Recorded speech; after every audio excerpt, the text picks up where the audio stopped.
요한 2서와 요한 3서는 가장 많이 또 닮아 있기도 하고, 요한 3서는 어떻게 보면 개인에게 보낸 서신이기도 하고 가장 짧은 서신이기도 합니다. 요한 2서와 요한 3서는 그러나 서로 다른 부분이 있는데, 먼저 우리가 살펴보았던 요한 2서는 하나님께서 사랑하시고 선택하신 어떤 교회에 보내진 서신이었습니다.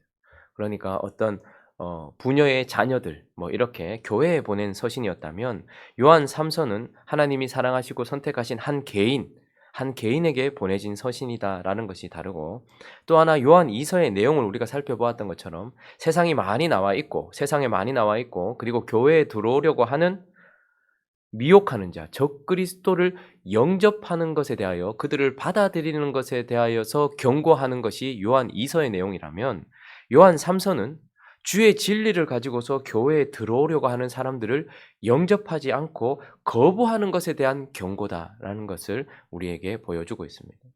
그러니까 요한 2서는 미혹하는 자가 교회 안에 들어오려고 하는데 그것을 환영하고 영접하고 그들과 교제하는 것을 경고하기 위해서 쓰여졌다면, 요한 3서는 한 단계 더 나가야 된다는 것이죠. 더 나아가서 진리를 가지고 너에게 오는 자들을 거부하는 것에 대하여 경고를 하기 위하여 쓰여졌습니다. 그래서 이제 이 요한 3서는 이런 일에 있어서 특별히 모범이 된 사람과 또 잘못을 하고 있는 두 사람을 대조하면서 우리에게 교훈을 주고 있는데, 먼저 모범이 된 사람은 가이오라는 사람입니다. 1절 한번 읽어볼까요? 1절 있습니다. 시작. 장로인 나는 사랑하는 가이오 곧 내가 참으로 사랑하는 자에게 편지하노라. 가이오라는 사람에게 편지를 하면서 이제 말씀을 시작하고 있는데, 가이오는 그러면 어떤 사람인가? 우리에게 모범적인 어떤 샘플로 보여주고 있는데, 어떤 사람이었는가? 그 첫 번째는 형제들에게 증언을 받은 사람이었다라고 우리에게 말씀해 주고 있습니다. 3절도 읽어보겠습니다. 3절 시작. 형제들이 와서 네게 있는 진리를 증언하되 네가 진리 안에서 행한다 하니 내가 심히 기뻐하노라. 자, 형제들이 무엇인가를 증언했는데 무엇을 증언했다고 말하고 있습니까? 가이오 안에 있는 뭐를요? 진리를 증언했다, 이렇게 말하고 있습니다. 그러니까 그들은 가이오는 형제들에게 증언을 받았는데 무엇을 증언받은 사람인가 하면 그 사람 속에 진리가 있더라라는 것으로 증언받았고, 또 3절에 보니까 네가 진리 안에서 뭐 한다고요? 행한다라고 말합니다. 그러니까 중요한 것은 우리가 무슨 행위를 하느냐보다 그 속에 무엇이 담겨 있느냐인데, 가이오를 보니까 형제들이 바라보니까, 주의 사역자들이 바라보니까 가이오 안에 진리가 있더라는 거예요. 은혜가 있더라라는 것을 보았을 뿐만 아니라 그 안에 있는 진리대로 행하더라. 우리가 요한 2서에서 보았던 것처럼 우리라고 말할 수 있는 자가 누구였습니까? 진리 안에 있는 자, 진리를 행하는 자. 그래서 가이오는 진리가 그 속에 있는 자일 뿐만 아니라 그 속에 있는 진리대로 행하는 자다라고 우리에게 말씀해주고 있습니다. 뿐만 아니라 또한 형제들이 그에 대해서 증언했는데, 6절도 한번 읽어볼까요? 6절 시작. 그들이 교회 앞에서 너의 사랑을 증언하였느니라. 네가 하나님께 합당하게 그들을 전송하면 좋으리로다 라고 말합니다. 그 형제들이, 그들이 교회 앞에서 또 그의 무엇을 증언했는가 하니까 그의 사랑을 증언하였다라고 말하고 있습니다. 형제들을 돌아보았고 나그네 된 자들을 값없이 섬겼던 그의 사랑을 증언받았던 사람, 그가 바로 가이오라는 사람이었습니다. 그러니까 형제들에게 진리와 행함과 사랑으로 증언을 받은 사람이 바로 가이오입니다. 그리고 가이오는 두 번째로 진리를 위하여 함께 일하는 사람이다 라고 우리에게 말씀해 주고 있는데요. 8절 한번 읽어볼까요? 8절 시작. 그러므로 우리가 이 같은 자들을 영접하는 것이 마땅하니 이는 우리로 진리를 위하여 함께 일하는 자가 되게 하려 함이라. 형제들이 그의 진리와 진리를 행한다라는 것과 사랑을 증언했는데, 특별히 그 형제들, 나그네 된 자들을 돌아봤던 것에 대하여 증언했습니다. 자, 그런데 이 가이오가 나그네들을 돌봤다라는 것은 단순히 가난하고 그냥 떠돌고 있는 자들을 돌보면서 숙식을 제공했다, 이런 정도의 헌신을 말하는 것이 아니다라고 말합니다. 가이오가 한 행동이 결국 무엇인가 하니까 진리를 위하여 일하는 것이었다라고 말하고 있는 것이죠. 사역이었다라고 말하고 있습니다. 여러분, 그 당시에는요, 이 요한의 시대 그 당시에는 지금처럼 숙박시설이 있었던 때가 아닙니다. 그러니까 뭐 여관이나 모텔이나 이런 곳이 있어서 언제든지 내가 하루를 묵어갈 수 있는 그런 시대가 아니었습니다. 누군가의 집에 들어가서 또 신세를 져야지만 되는 시대였죠. 그런데 그 당시에는 떠돌아다니는 많은 사람들이 있었는데 크게 세 부류로 나눠본다면 첫 번째는 우리가 요한 2서에서 봤던 것처럼 거짓을 증언하고 미혹하는 자, 적그리스도, 그러니까 거짓 교사들 또한 떠다니고 있었어요. 떠돌아다니면서 나그네 된 사람들이었습니다. 그러니까 그런 사람들이 돌아다니면서 어떤 사람들의 집에 들어가서 숙식을 제공받는 것이죠. 그러나 또 다른 부류가 있었는데, 또 다른 떠도는 나그네 같은 사람들이 있었는데 그들을 순회교사 이렇게 표현할 수 있습니다. 그들은 돈을 받고서, 싹스를 받고서 철학이라든지 사상이라든지 최신 정보라든지 이런 것들을 가르쳐주는 사람들이었어요. 그러니까 그 당시의 사람들은 이런 사람들을 집에 모셔놓고 그리고 그들에게 어떤 것을 제공하고, 그러니까 물질적인 어떤 부분들을 제공하고 그런 것들에 대해서 배웠던 것이죠. 그러니까 미혹하는 자들도 떠돌아다니면서 그렇게 있었고, 그리고 싹스를 받고 철학이나 사상이나 무엇인가를 가르치는 어떤 순회교사들도 그냥 이렇게 돌아다니면서 그렇게 있었던 시대였습니다.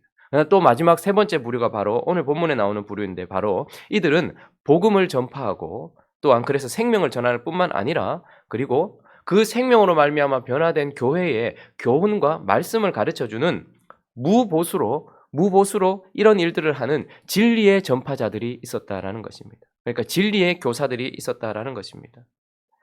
이 진리의 교사들은 거짓 교사들과 그리고 순회 교사들과는 달랐어요.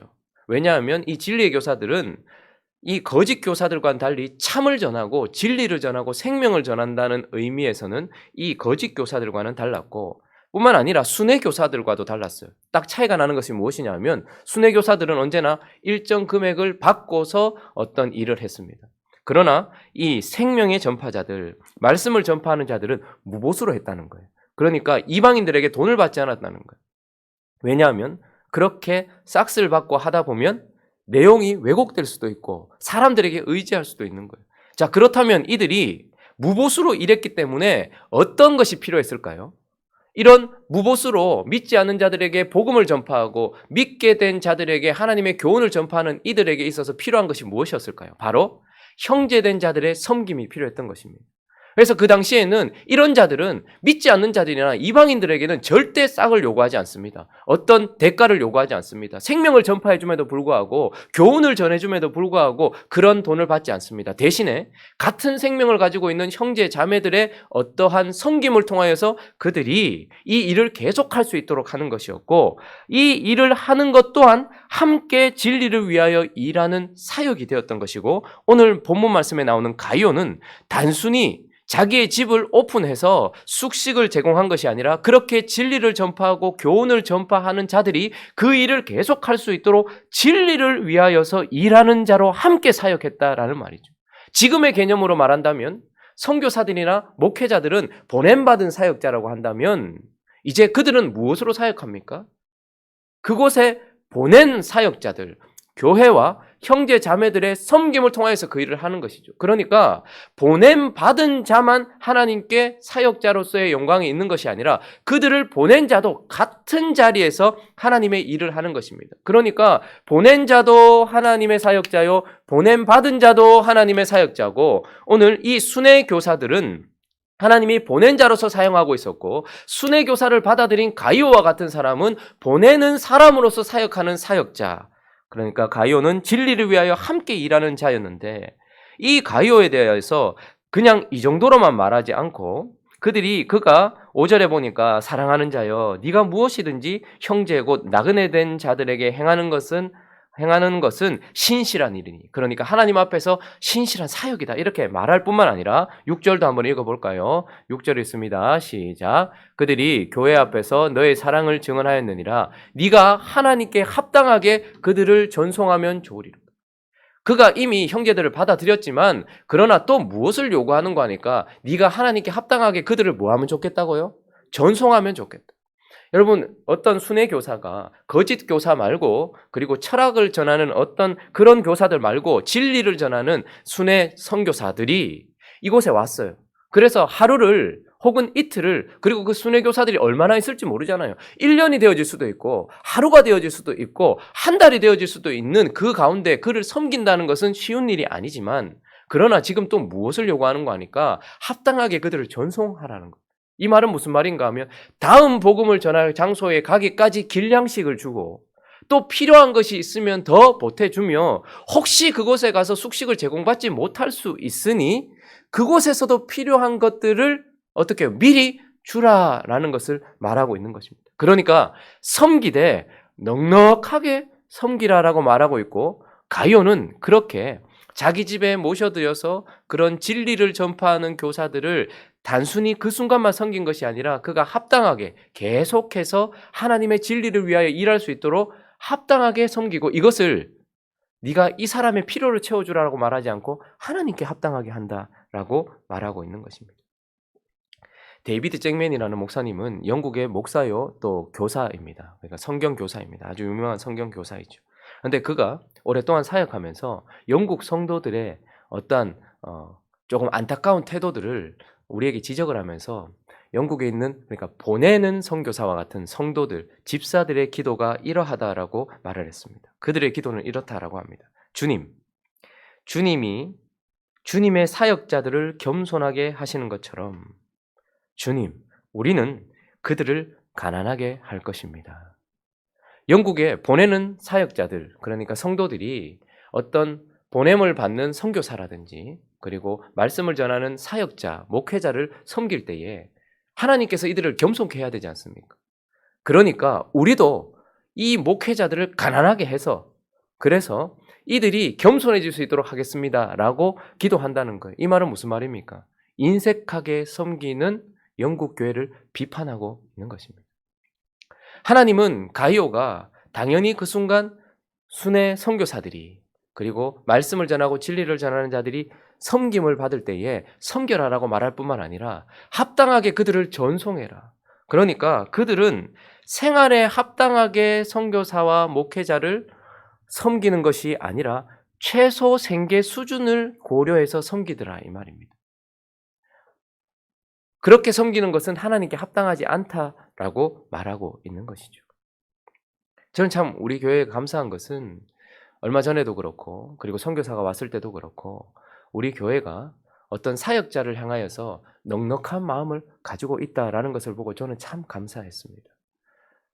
물질에 인색하다는 것은 사실 그 사람이 물질에 매여 있다라는 증거입니다. 어느 누군가가 물질을 인색하게 누군가에게 풍족하게 무조건 최대로 고려해서 사용하는 것 또한 문제일 수 있습니다. 그러나 최소 생계 수준으로 하는 것이 문제다라는 것이죠. 언제나 하나님께 합당하게. 왜냐하면 사실 이 당시에 있었던 교사들은 무명이었어요. 유명한 자들이 아니었단 말입니다. 그러니까 이런 자들을 섬겼다고 해서 뭔가 크게 달라질 것도 없고 자기의 가산을 털어서 그런 일을 해야 했기 때문에 그렇게 쉬운 일도 아니었습니다. 그럼에도 불구하고 그들은 이들이 하나님께서 보내신 자이기 때문에, 그리고 진리를 전하고 있기 때문에, 그리고 복음을 전하고 있기 때문에 하나님 때문에 하나님께 합당하게 넉넉하게 섬겼다라는 것이죠. 저는 그런 면에서 아주 좋은 교회 성도들을 만났다라고 생각을 하고 있습니다. 가이오는 진리를 위하여 함께 일하는 자, 신실한 보내는 사역자였을 뿐만 아니라 넉넉하게 섬기는 사역자, 하나님께 합당하게 섬기는 사역자로서 일한 사람이다라고 말하고 있는 것입니다. 또 가이오에 대하여서 그는 형제들에게 진리와 사랑으로 증언을 받았고 그리고 진리를 위하여 함께 일하는 사람들을 섬긴 진리를 위하여 일하는 자였을 뿐만 아니라 마지막으로 그는 하나님께 축복을 받은 사람이다라고 우리에게 말씀해 주고 있습니다. 자, 1절 다시 한번 읽어볼까요? 1절 시작. 장로인 나는 사랑하는 가이오 곧 내가 참으로 사랑하는 자에게 편지하노라. 2절 끝에 보면 내가 간구하노라. 3절 끝에 보면 내가 심히 기뻐하노라. 여러분 그냥 단순하게 읽혀지십니까? 아니면 명확하게 보이십니까? 장로인 나는 그러니까 하나님의 사역자, 사도, 특별히 다시 있을 수 없는 직분을 가진 하나님의 사람, 사도. 그러니까 요한은 단순히 그냥 높은, 나이 많고 높은 그냥 사도 이것이 아니라 하나님의 대변인이었습니다. 하나님 자신을 상징하는 것이죠. 장로인 나는 너에게 편지하노라. 사랑하는 자여 내가 너를 위하여 간구하노라. 내가 심히 너를 기뻐하노라. 이것은 하나님이 그를 대하는 태도를 우리에게 보여주고 있는 것입니다. 여러분 한번 생각해 보십시오. 하나님이 지금 내가 무엇인가를 하고 있는데 그 일에 대하여서 하나님께서 잘하고 있다라고 말을 걸어오시고 편지를 보내오신다. 이것만큼 큰 축복이 어디 있겠습니까?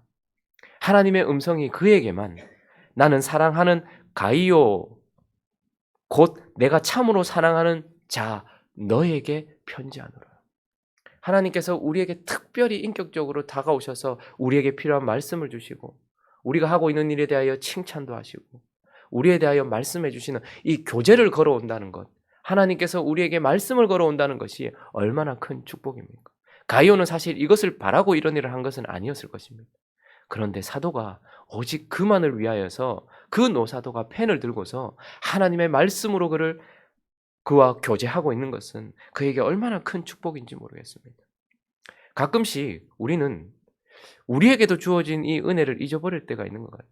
여러분 기도하다가 하나님이 느껴지실 때가 있을 것이고 하나님의 감동이 다가올 때에 얼마나 큰 축복입니까?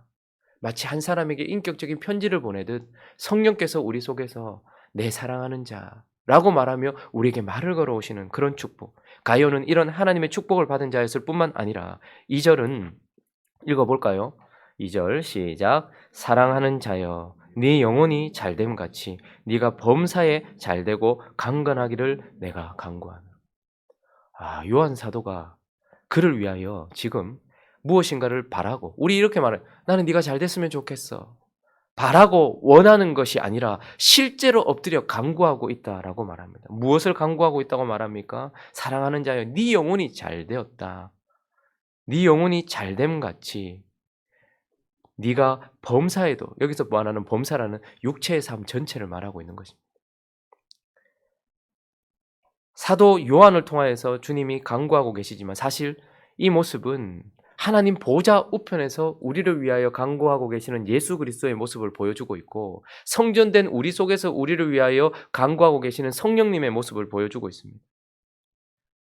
우리 주 예수 그리스도와 그리고 그가 보낸 사도와 그리고 우리 안에 계신 성령은 우리가 잘 됐으면 좋겠다라고 바라고만 계시는 것이 아니라 실제로 우리를 위하여 간구하시되 우리의 영혼이 잘됨 같이 우리의 영혼이 구원을 받았을 뿐만 아니라 구원받은 영혼 안에 부어지는 평안과 안식과 축복과 하나님의 영적인 선물로 가득 채워서 잘되기를 구할 뿐만 아니라 하나님은 그런 영적인 축복만이 아니라 우리의 육신의 삶 전체에도 축복하기를 원하신다라고 말합니다.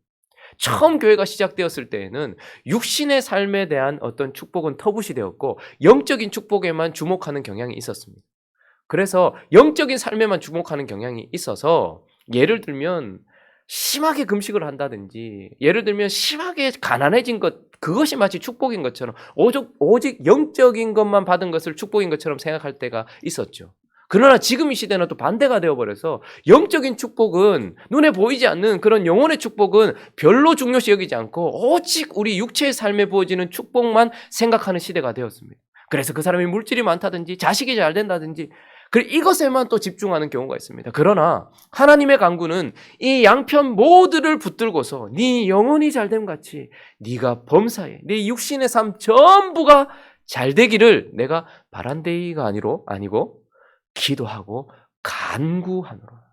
간구라는 것은 간절하게 하나님께 메어 달려 그것을 주실 때까지 부르짖는 것을 말하는 것이잖아요. 우리 주님이 우리 안에 계신 성령이 지금 일을 하고 계시죠. 가이오는 이런 간구함을 받는 축복의 사람이었습니다. 뿐만 아니라 3절은 이렇게 말하고 있습니다. 3절도 읽어보겠습니다. 다시 시작. 형제들이 와서 네게 있는 진리를 증언하되 네가 진리 안에서 행한다 하니 내가 심히 기뻐하노라. 이것이 왜 축복일까요? 하나님의 기쁨이 된 것이 왜 축복일까요? 여러분의 시선은 자주 어디로 가십니까? 정말 싫은 것을 자꾸 쳐다보십니까? 아니면 내 마음이 좋은 것을 자꾸 쳐다보게 됩니까? 나도 모르게 내 마음이 좋은 것에 시선이 가 있게 되어 있습니다. 왜요? 우리가 하나님을 닮았기 때문에 그렇습니다. 하나님은 모든 곳을 바라보시지만 특별히 그분의 땅, 그분의 백성, 그분의 기쁨을 계속해서 바라보시고 그분의 시선이 머물러 있는 축복이 그 사람에게, 하나님의 기쁨이 된 사람에게 있는 것이죠. 가이오가 행하는 행동을 볼 때마다 뭐 제가 제 자녀들을 바라보는 눈빛이 많이 다르다는 그런 얘기를, 제가 좀 약간 좀 이렇게 사람을 이렇게 차갑게 보나 봐요. 이렇게. 근데 저 눈빛이 언제는 딱 바뀌더래요. 제가 뭐 유나나 예아를 볼 때, 주아를 볼 때 그 눈빛이 많이 다른가 봅니다. 왜 하겠어요? 어쩔 수 없어요. 남의 자식 볼 때는 그런 마음이 안 들고 내 자식 볼 때는 그런 마음이 들고 조심해야 되겠지만 성도를 바라볼 때도 어쩌면 그러면 안 되는데, 그죠? 어떤 성도들 중에 어떤 목사님 내를 이리 째려 보더라. 근데 저 집사는 요래 보더라.